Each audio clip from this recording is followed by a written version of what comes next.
Well, North Korean leader Kim Jong Un says US policy towards the Korean Peninsula is making war inevitable.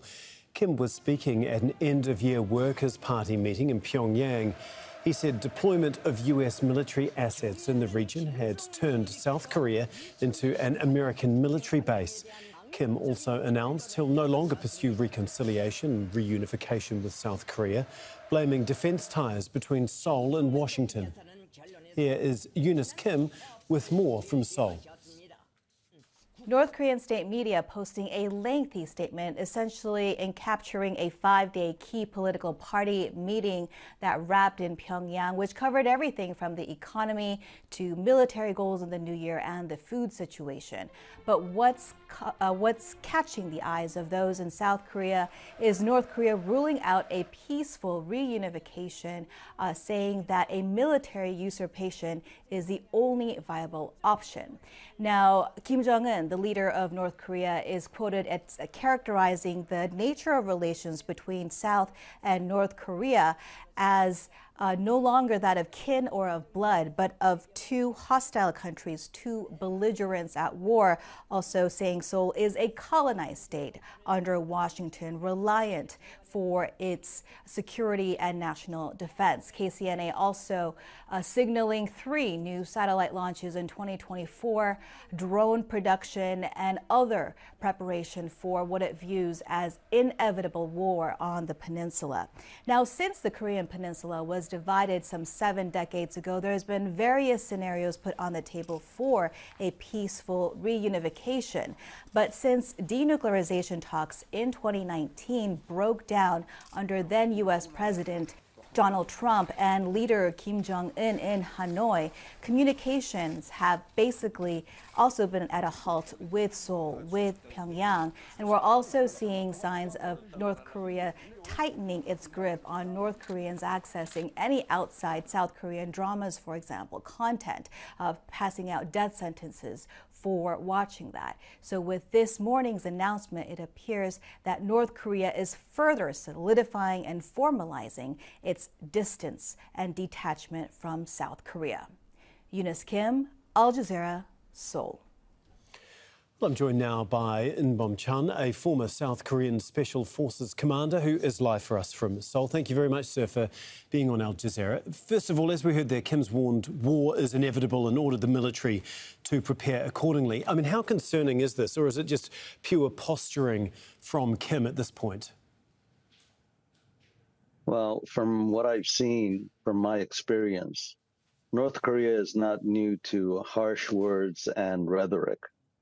But it is quite concerning that Kim Jong Un himself has made these very strong and harsh comments.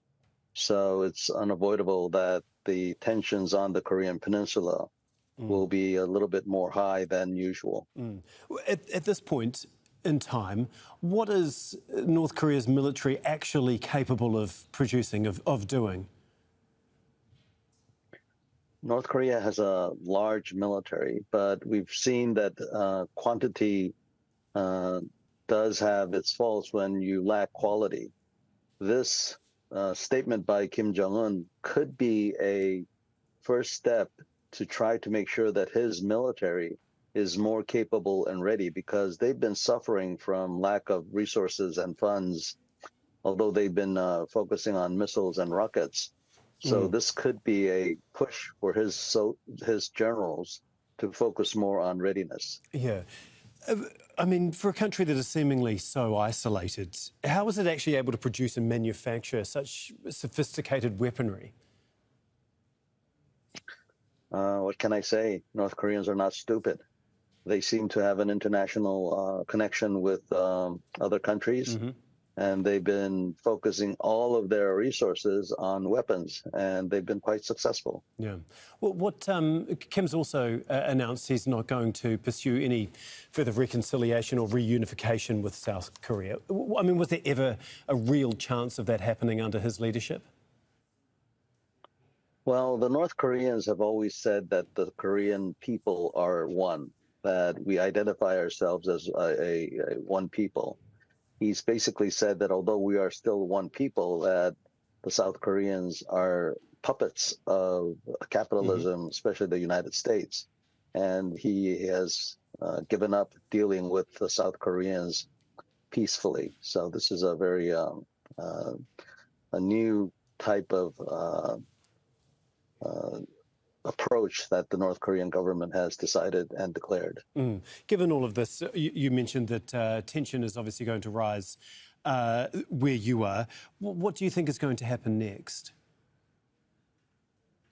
Anything can happen. We have 155 miles of territorial area that the armistice is maintained, and further to that, we have an extension along our coast, which we refer to as the Northern Limit Line, where hundreds of ships come in close proximity. And so both sides need to be very careful that unintentional clashes do not occur.